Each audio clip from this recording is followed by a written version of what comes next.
નમસ્કાર, આપ જોઈ રહ્યા છો ન્યૂઝ 18 ગુજરાતી। આપની સાથે હું છું પ્રીતિ તિવારી। સમાચારની શરૂઆત કરીશું અમરેલીથી, જ્યાં ફરી એકવાર ભૂકંપનો આંચકો અનુભવાયો છે।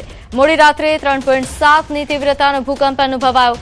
રાત્રે 2:30 વાગ્યાની આસપાસ 3.7ની તીવ્રતાનો ભૂકંપનો આંચકો અનુભવાયો। રાજુલા, જાફરાબાદ, પીપાવાવ, કોસ્ટલ બેલ્ટ વિસ્તારમાં આંચકો અનુભવાયો છે। રાત્રે લોકો ભર નિંદ્રામાં હતા ત્યારે ભૂકંપનો આંચકો અનુભવાતા તેઓ બહાર દોડી આવ્યા। રાતભર લોકોના મોબાઈલ પણ રણક્યા। ભૂકંપનું કેન્દ્રબિંદુએ મહુવા નોંધાયું છે। સત્તાવાર રીતે સિસ્મોલોજી વિભાગે પણ જાહેર કર્યું છે કે રાજુલા, જાફરાબાદ, પીપાવાવ, કોસ્ટલ તેમજ ખાંભા અને સાવરકુંડલા સુધી પણ કંપન અનુભવાયું। રાજુલા શહેરમાં કેટલાક મકાનોમાં તિરાડો અને ભૂકંપના લાઇવ સીસીટીવી દ્રશ્યો પણ સામે આવ્યા છે।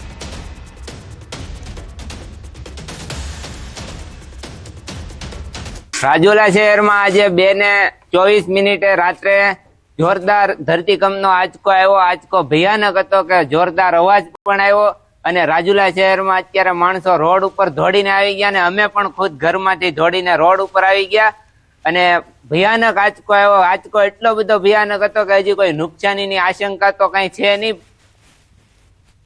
તો હાલ વધુ વિગત સાથે મારી સાથે સંવાદદાતા રાજન જોડાયા છે। રાજન, અમરેલીમાં ભૂકંપના આંચકાઓનું પ્રમાણ વધી રહ્યું છે, ફરી એકવાર આ ભૂકંપ?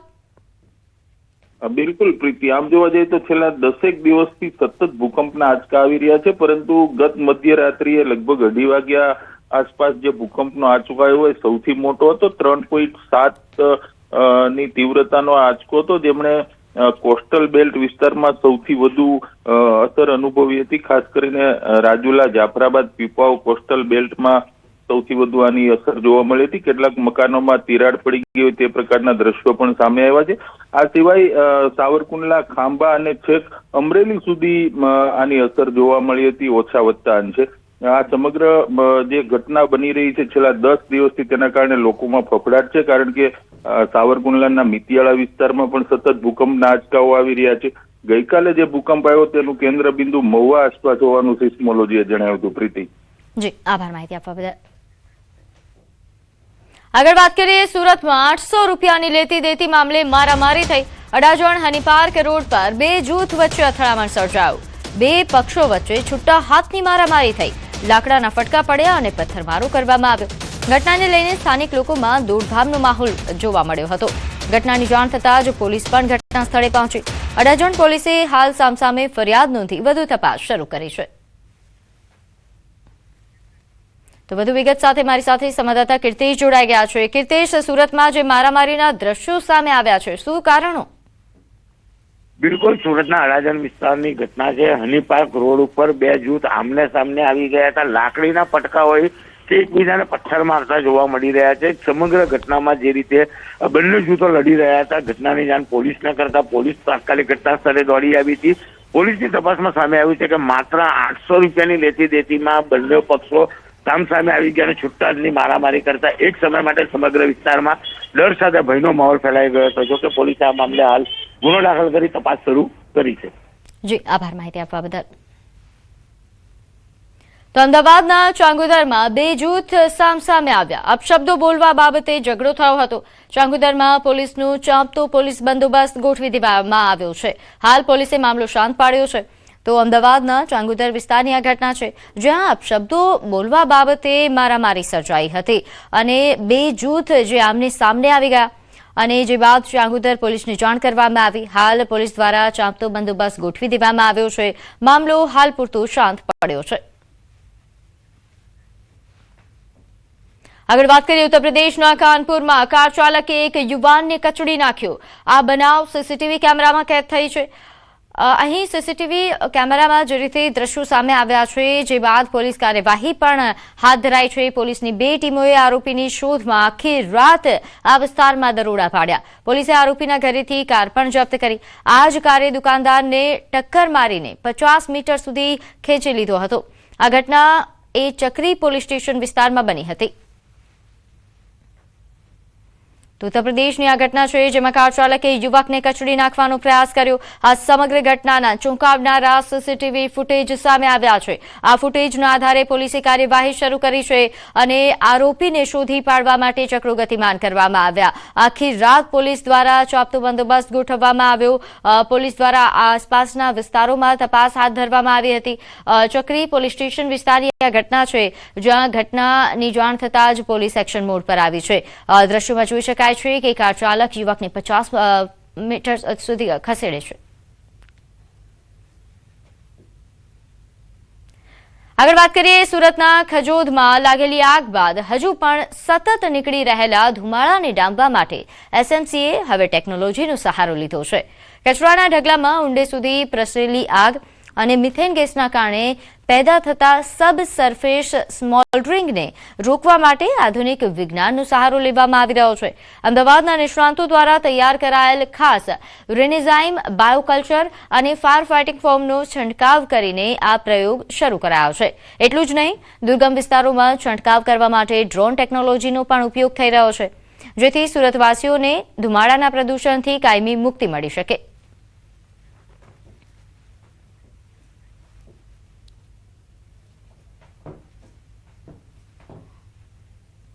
હવે વાત સ્થાનિક સ્વરાજ્યના સંગ્રામની.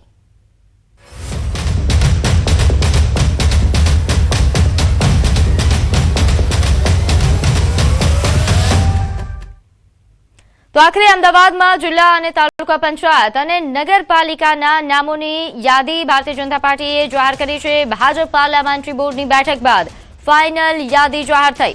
અમદાવાદ તાલુકા પંચાયતની બેઠકોના ઉમેદવારો જાહેર કરવામાં આવ્યા છે. બાવડા, દસક્રોઈ તાલુકા પંચાયતની બેઠકોના ઉમેદવારો જાહેર થયા. તો અમદાવાદ જિલ્લાના દેત્રોજ, સાણંદ, ધોળકા, ધંધુકા તાલુકા પંચાયતના નામ પણ જાહેર થયા છે. અમદાવાદ જિલ્લાની નગરપાલિકાઓના ઉમેદવારોની યાદી જાહેર થઈ. વિરમગામ નગરપાલિકાના 9 વોર્ડના 36 ઉમેદવારોની યાદી જાહેર થઈ છે. તો ધોળકા નગરપાલિકામાં 9 વોર્ડમાં 36 ઉમેદવાર જાહેર કર્યા. આ તરફ બારેજા નગરપાલિકાના 6 વોર્ડ માટે 24 ઉમેદવાર જાહેર કરવામાં આવ્યા છે. વધુ વિગત સાથે મારી સાથે સંવાદદાતા ગૌતમ જોડાઈ ગયા છે. ગૌતમ, આખરે અમદાવાદ જિલ્લા તેમજ તાલુકા અને નગરપાલિકાની ચૂંટણીના જે નામો જાહેર થઈ રહ્યા છે, આ નામો અંગે વધુ વિગત. બિલકુલ, આમ જોવા જઈએ તો ગુજરાત જે છે તેમાં સૌથી મોટો જિલ્લો અમદાવાદ જિલ્લો છે ને અમદાવાદ જિલ્લાની અંદર 9 તાલુકા પંચાયતો સમાવેશ થાય છે ને આની જાહેરાત કરી દેવામાં આવી છે. એટલે કે ભારતીય જનતા પાર્ટીએ આજે વહેલી સવારે અમદાવાદ જિલ્લા, નગરપાલિકા, તાલુકા પંચાયતના નામો જાહેર કર્યા છે. પાર્લામેન્ટરી બોર્ડ બેઠક ચાલી રહી છે ને તેમાં આ પ્રકારનો નિર્ણય લેવામાં આવ્યો છે. જે અંતર્ગતની વાત કરીએ તો અમદાવાદ તાલુકા પંચાયતમાં સમાવેશ બાવળા, દસકોઈ, દેત્રોજ, સાણંદ, ધંધુકા, ધોળકા સહિતની જે તાલુકા પંચાયતના નામો જે છે તેને મેન્ડેટ આપી દેવામાં આવ્યું છે, એટલે કે જાહેરાત કરી દેવામાં આવી છે. તદુપરાંતની નગરપાલિકાની વાત કરીએ તો વિરમગામ, ધોળકા અને બારેજા નગરપાલિકાની જાહેરાત પણ કરી દેવામાં આવી છે. મહત્વનું એ છે કે બારેજા અને ધોળકાની અંદર લઘુમતી સમાજને પણ સ્થાન આપવામાં આવ્યું છે અને તેમના નામો પણ જાહેર કરવામાં આવ્યા છે. જી, આભાર માહિતી આપવા બદલ. તો વાવ થરાદ માટે ભાજપની યાદી જાહેર થઈ. જિલ્લા પંચાયતમાં ભાજપે 17 નવા ચહેરા ઉમેર્યા. નોંધ્ય છે કે કોંગ્રેસમાંથી આવેલા 8ને ટિકિટ મળી છે અને 3 ઉમેદવારોને ફરી મોકો મળ્યો છે. મહિલા સશક્તિકરણને પ્રાધાન્ય આપી 15 મહિલા ઉમેદવાર બનાવ્યા. થરાદ રાહની 6 બેઠકો 5 મહિલાઓને પ્રાધાન્ય અહીં મળ્યું છે. માત્ર 1 પુરુષ ઉમેદવાર બનાવ્યા છે.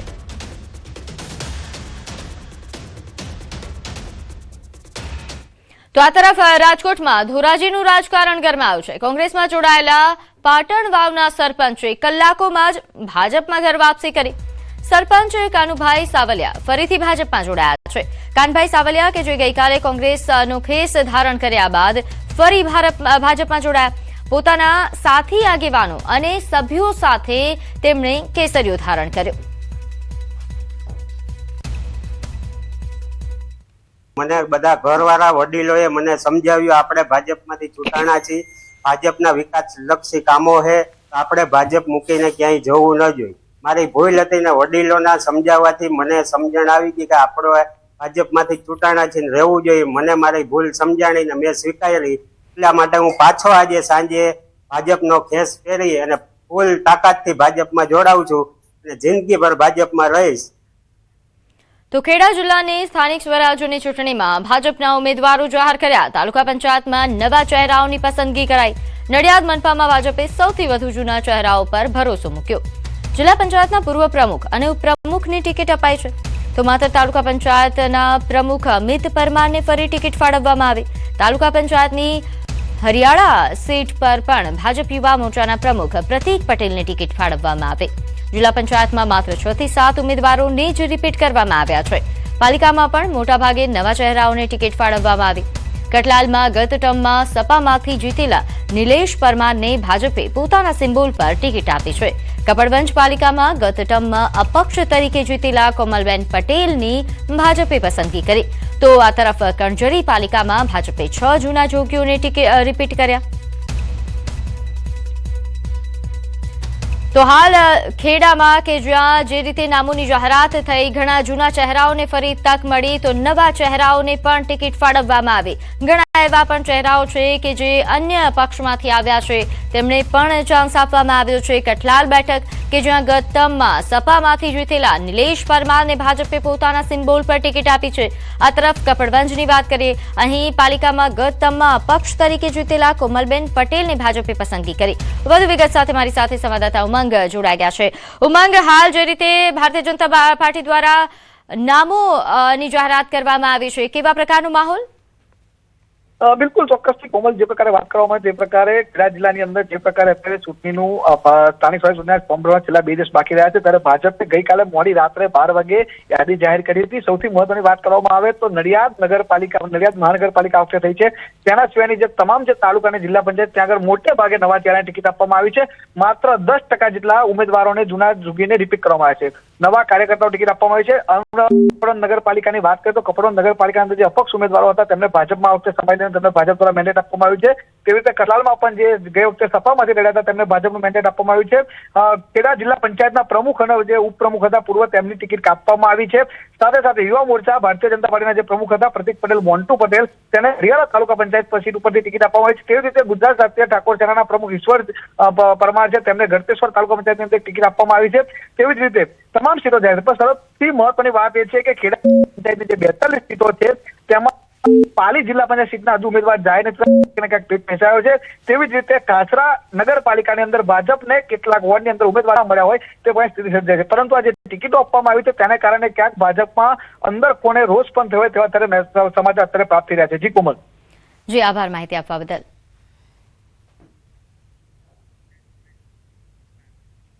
તો આ તરફ વડોદરા જિલ્લા પંચાયતના ઉમેદવારો જાહેર થતા જ ભાજપમાં ભડકો થયો. જિલ્લા પંચાયતની પોર બેઠક પર અંકિતા પરમારનું નામ જાહેર થયું. અંકિતા પરમાર સામે હવે વિરોધના સૂર ઉઠી રહ્યા છે. આ બેઠક પરથી ટિકિટ માંગનાર નયનાબેન પરમાર અપક્ષ ઉમેદવારી નોંધાવશે. નયનાબેનના પતિ રાજેશ પરમારે સોશિયલ મીડિયા પર જાહેરાત કરી. 11 એપ્રિલે નયનાબેન પરમાર ઉમેદવારી પત્ર ભરશે.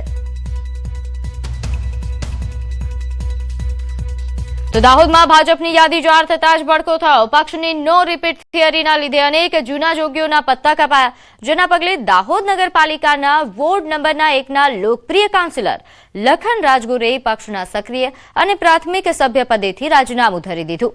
સ્થાનિક રાજકારણમાં આનાથી ઘણો ખળભળાટ મચી ગયો છે. લાંબા સમયથી પક્ષ સાથે જોડાયેલા કાર્યકરોની અવગણના થતા આગામી ચૂંટણીમાં પક્ષને નુકસાન થવાની ભીતિ પણ સેવાઈ રહી છે. ત્યારે હવે હાઈકમાન્ડ આ ડેમેજ કંટ્રોલ કેવી રીતે કરશે તેના પર સૌની નજર. મેં આજ રોજ ભારતીય જનતા પાર્ટીના પ્રાથમિક સભ્ય અને સક્રિય સભ્ય પદેથી રાજીનામું આપ્યું છે. 10 વર્ષ ભારતીય જનતા પાર્ટી દ્વારા મને જે કંઈ માન સન્માન મળ્યું અને મેં મારી કામગીરી એ પક્ષને આધીન રહી અને બહુ સારી રીતે નિભાવી છે. અને આજે કોઈક કારણોસર હું મારું રાજીનામું મૂકું છું. તો સ્થાનિક સ્વરાજ્યની ચૂંટણીને લઈ ભાજપની પ્રથમ યાદી જાહેર થઈ. અરવલ્લી જિલ્લામાં ભાજપની યાદી જાહેર થઈ, જેમાં પૂર્વ આઈપીએસ મનોજ નીનામાને જિલ્લા પંચાયતની ટિકિટ મળી. શામળાજી ઓડ જિલ્લા પંચાયત બેઠક પર ભાજપના ઉમેદવાર આજે નોંધે છે કે મનોજ નીનામાએ કેસરીઓ પણ ગતરોજ ધારણ કરી લીધો હતો.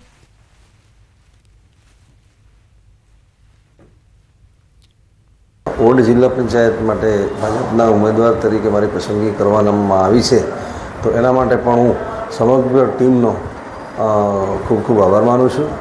અને આ જે વિસ્તાર છે એમાં વોર્ડ જિલ્લા પંચાયતમાં 5 તાલુકા પંચાયતનો સમાવેશ થાય છે અને ખૂબ જ અંતરિયાળ વિસ્તાર છે. ઘણી નાના માણસોની અને છેવાડાના માનવીની ઘણી સમસ્યાઓ છે, પણ એ સમસ્યાઓનું નિરાકરણ માટે અમે કેટલા પ્રયત્નો કરી શકીએ એના માટે અમે તત્પર છીએ. તો ખેડા જિલ્લામાં ભાજપના આંતરિક અસંતોષ સામે આવ્યો છે. અહીં આશરે 200 જેટલા હોદ્દેદારો અને કાર્યકર્તાઓએ સામૂહિક રીતે પક્ષ છોડીને કોંગ્રેસમાં જોડાણ કર્યું. કઠલાલ તાલુકાની પીઠાઈ જિલ્લા પંચાયત બેઠક સાથે જોડાયેલા અનેક નેતાઓએ ભાજપને અલવિદા કહી કોંગ્રેસનો ખેસ ધારણ કર્યો. આ સાથે પૂર્વ ધારાસભ્ય કનુભાઈ ડાભીના ભત્રીજાનો પણ કોંગ્રેસમાં પ્રવેશ નોંધાયો છે, જેના કારણે રાજકીય માહોલ ગરમાયો. અનેક કાર્યકર્તાઓ ભાજપ છોડીને કોંગ્રેસમાં જોડાઈ રહ્યા છે.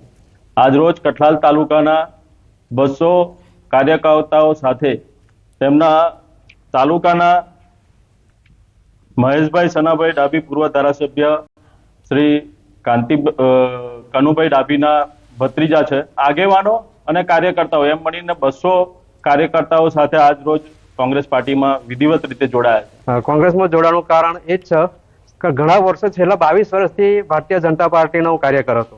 વર્ષોથી પાર્ટીનું કામ કરવા છતાં હાલના સંજોગોમાં કઠલાલ તાલુકાની અંદર તાનાશાહી ચાલી રહી છે. તો જૂના કાર્યકરોને કોઈ યાદ બી નહીં કરતું, તેમને ઇગ્નોર કરવામાં આવે છે, સાઈડ પર કરવામાં આવે છે. નર્મદા જિલ્લામાં આમ આદમી પાર્ટીના ધારાસભ્ય ચૈતર વસાવા દ્વારા ભવ્ય શક્તિ પ્રદર્શન કરવામાં આવ્યું. તેમની આગેવાનીમાં સાગબારા અને ડેડિયાપાડા તાલુકામાં વિશાળ રોડ શો અને રેલી યોજાઈ, જેમાં મોટી સંખ્યામાં લોકો જોડાયા. આ પ્રસંગે ઉમેદવારોએ પ્રચંડ જનમેદની વચ્ચે પોતાના ઉમેદવારી ફોર્મ ભર્યા અને ચૈતર વસાવાએ બંને તાલુકામાં જીતનો દાવો વ્યક્ત કર્યો.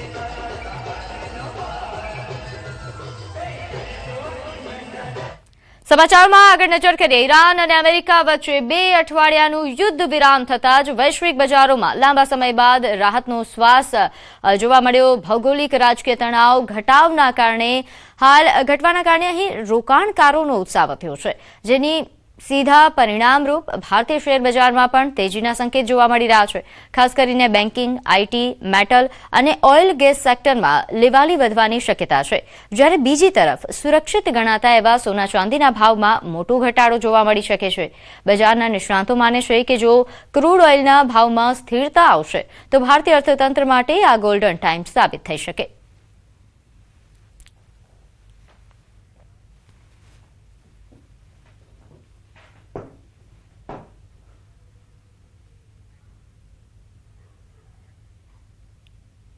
ગમે તેમ કરીને ટાઈમ પાસ કરશે અને ટાઈમ ખેંચીને વહેલું મોડું એનું નિરાકરણ ચોક્કસપણે આવશે એવું માર્કેટ બતાવી રહ્યા છે. અત્યારના બધા વર્લ્ડના માર્કેટ એવું બતાવી રહ્યા છે. હજી ક્રૂડ જે $97-98 ટ્રેડ કરી રહ્યો છે, એક વખત ક્રૂડ $84-85 આવી જાય તો પછી ચોક્કસ આ સમાધાન થઈ જશે. હાલમાં આ ગુરુવારે અત્યારે તો ઉપર ચાલી રહ્યું છે, જે પાછલા વીક કરતાં જો કાલે અહીંયાની ઉપર જ રહે તો ચોક્કસપણે માર્કેટમાં એક થોડોક પોઝિટિવ મુવમેન્ટ આવશે એ ચોક્કસ લાગે છે. હવે વાત અનંત અંબાણીના જન્મદિવસની ઉજવણી અંગે.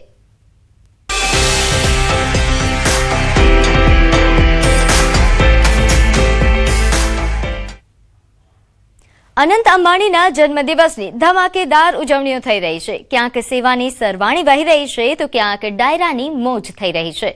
મુંબઈના બાંદ્રા વર્લી સી લિંક આ અવસર પર ખાસ લાઇટિંગથી ઝગમગી ઉઠ્યો. તો બાંદ્રા વર્લી સી લિંકના દ્રશ્યો આપ જોઈ રહ્યા છો. ખૂબ જ વિશેષ રોશનીથી શણગાર કરવામાં આવ્યો. અનંત અંબાણીના જન્મદિવસ નિમિત્તે તેમને શુભકામનાઓ પાઠવવામાં આવી. રોશનીથી ઝગમગી રહેલું આ સી લિંકના દ્રશ્યો આપ જોઈ રહ્યા છો, જેમાં તેમને બર્થડે વિશ કરવા માટે ખૂબ જ વિશેષ પ્રયોગ કરવામાં આવ્યો. બાંદ્રા વર્લી સી લિંકના દ્રશ્યો આપ જોઈ રહ્યા છો. ખૂબ જ અદભુત લાઇટિંગ દ્વારા તેમને બર્થડે વિશ કરવામાં આવ્યા છે. મુંબઈ બાંદ્રા શ્રીલિંક ના આ દ્રશ્યો નોંધે છે કે અનંત અંબાણીના જન્મદિવસની ઉજવણી દેશભરમાં થઈ રહી છે. ક્યાંક સેવાઓ દ્વારા ઉજવણી કરવામાં આવી રહી છે તો ક્યાંક અલગ અલગ પ્રકારના પ્રયોગો દ્વારા ઉજવણી થઈ રહી છે. ક્યાંક ડાયરાની મોજ થઈ રહી છે તો બીજી તરફ મુંબઈમાં જ્યાં બાંદ્રા વર્લી સી લિંક ખાતે આ અવસર પર ખાસ લાઇટિંગ કરવામાં આવ્યું. ખૂબ જ અદભુત લાઇટિંગ દ્વારા તેમને બર્થડે વિશ કરવામાં આવ્યું છે.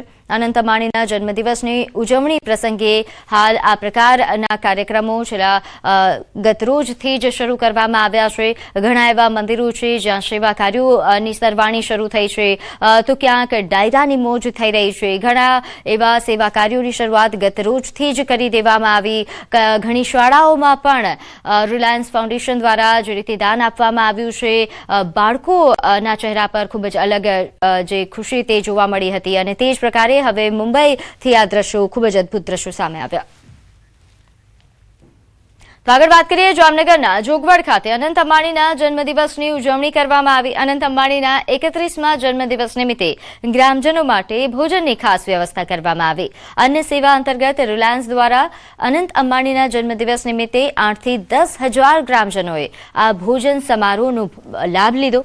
ભોજન સમારોહમાં જાત જાતની વાનગીઓ પીરસવામાં આવી. મહિલાઓને ભેટ સ્વરૂપે સાડી આપવામાં આવી. સાથે જ ભવ્ય લોક ડાયરાનું પણ આયોજન કરાયું. મોડી રાત સુધી સ્થાનિકોએ ભોજન આરોગી અંબાણી પરિવાર અને રિલાયન્સનો આભાર વ્યક્ત કર્યો. લોકોએ અનંત અંબાણીને અંતરથી શુભેચ્છાઓ પાઠવી.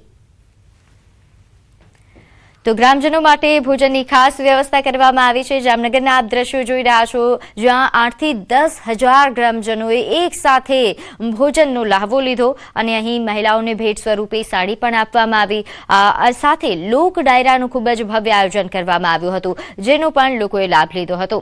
જ્યારે આ નિમિત્તે રિલાયન્સ તેમજ અનંત અંબાણીને તમામ ગ્રામજનોએ ખૂબ શુભેચ્છાઓ પાઠવી છે. જોગવડ ખાતેના આ દ્રશ્યો છે, જ્યાં વિશેષ આયોજન કરવામાં આવ્યું હતું. ગ્રામજનો માટે ભોજનની ખાસ વ્યવસ્થા કરવામાં આવી હતી. સાથે સાથે અન્ય પણ સેવાકીય કાર્યો અહીં શરૂ કરવામાં આવ્યા છે. મહિલાઓને ખાસ ભેટ સ્વરૂપે સાડી આપવામાં આવી, જેના કારણે મહિલાઓના ચહેરા પર ખૂબ જ ખુશી જોવા મળી. તેમણે અનંત અંબાણીના જન્મદિવસ નિમિત્તે તેમને શુભકામનાઓ પાઠવી. તો રિલાયન્સ ફાઉન્ડેશન દ્વારા અલગ અલગ કાર્યક્રમોનું આયોજન કરવામાં આવી રહ્યું છે. ખાસ કરીને જે સેવા અને દાનના કાર્યક્રમો છે તેની ખૂબ જ સરાહના દેશભરમાં થઈ રહી છે. તો જામનગર કે જેનું રિલાયન્સ સાથે ખૂબ જ જૂનો નાતો, અનંત અંબાણી સાથે ખૂબ જ જૂનો નાતો, ત્યાં ખૂબ જ વિશેષ કાર્યક્રમોનું આયોજન. મહિલાઓને ભેટ સ્વરૂપે અહીં સાડી આપવામાં આવી. 8 થી 10,000 લોકોએ એક સાથે ભોજનનો લહાવો લીધો અને ખૂબ જ ખુશી વ્યક્ત કરી અને ખૂબ જ ઉત્સાહ સાથે તેમને અનંત અંબાણીના જન્મદિવસ નિમિત્તે તેમને શુભકામનાઓ પાઠવી. આ ત્રીજી વખત અહીંયા જમાડ્યા છે જોગવડમાં. બહુ ખૂબ ખૂબ એનો આભાર. બહુ કંપનીના અમારો પરિવાર બધો જ સુખી છે. અહીંનો જોગવડ ગામના બધા માણસ કંપની ઉપર જ છે અને અમે એને એમ કહી છે કે એને ભગવાન 100 વર્ષના કરે ને જાજી ઉંમર દે ને અમે એવું માની છે કે એ અમારા ભગવાન છે અને શિવ છે. આનંદભાઈને ભગવાન સુખી રાખે. આજે એનો બર્થડે છે. આજ સારું સારું જમવાનું અમને આપ્યું ને સાડીની ભેટ આપી. ભગવાન એને આશીર્વાદ આપી સુખી રાખે. 9,000 માણસોએ અહીંયા પ્રસાદ લીધી છે અને લેડીસોને જેટલી પણ લેડીસો ત્યાં જમવા માટે આવેલી છે તે બધા લેડીસોને એક અનંતભાઈના જન્મદિવસને નિમિત્તે એક સાડી ભેટ આપવામાં આવી હતી. તો જોગવડ ખાતે વિશેષ આયોજન કરવામાં આવ્યું. અહીં સાંઈરામ દવે દ્વારા જે ડાયરાની રંગત પણ જમાવવામાં આવી, જેની પણ ગ્રામજનો દ્વારા તેનો પણ લહાવો લેવામાં આવ્યો. તો જોગવડ ખાતે અનંત અંબાણીના જન્મદિવસની ઉજવણી ખૂબ જ વિશેષ રૂપે થઈ. અહીં એક સાથે 8 થી 10,000 લોકોએ ભોજનનો લહાવો લીધો. સાથે મહિલાઓને ખૂબ જ વિશેષ ભેટ પણ આપવામાં આવી. સાથે જે લોક ડાયરાનું આયોજન કરવામાં આવ્યું તે ખૂબ જ અદભુત રહ્યું. આગળ વાત કરીએ, દર વર્ષે 9 એપ્રિલને વિશ્વ નવકાર મહામંત્ર દિવસ તરીકે ઉજવવામાં આવે છે. ત્યારે સુરતના 64 વર્ષીય શોભનાબેન શાહે નવકાર મંત્ર પ્રત્યેની પોતાની અખંડ શ્રદ્ધા અને નિષ્ઠાથી એક એવી સિદ્ધિ હાંસલ કરી. શોભાબેન શાહે નવકાર મંત્રને માત્ર જાપ કે પાઠ સુધી મર્યાદિત રાખ્યો નથી, પરંતુ તેમને સર્જનાત્મક અને અનોખી રીતે જીવંત બનાવ્યો. મેં નવકારની બધી અલગ અલગ આકૃતિમાં નવકાર લખ્યા છે, ક્રિએટિવ નવકાર લખ્યા છે. આ પ્રેરણા છે ને અવારનવાર જે બુકો બહાર પડે છે અને લખતા લખતા મને સારો અનુભવ થાય છે, માટે મેં નવકાર લખું છું. અને લખતા લખતા મને એમ વિચાર આવ્યો કે 14 સ્વપ્નમાં લખી શકાશે, તો મેં 14 સ્વપ્નમાં લખ્યું. સમાચારોમાં હાલ બસ આટલું જ. આપ જોતા રહો ન્યૂઝ 18 ગુજરાતી. નમસ્કાર.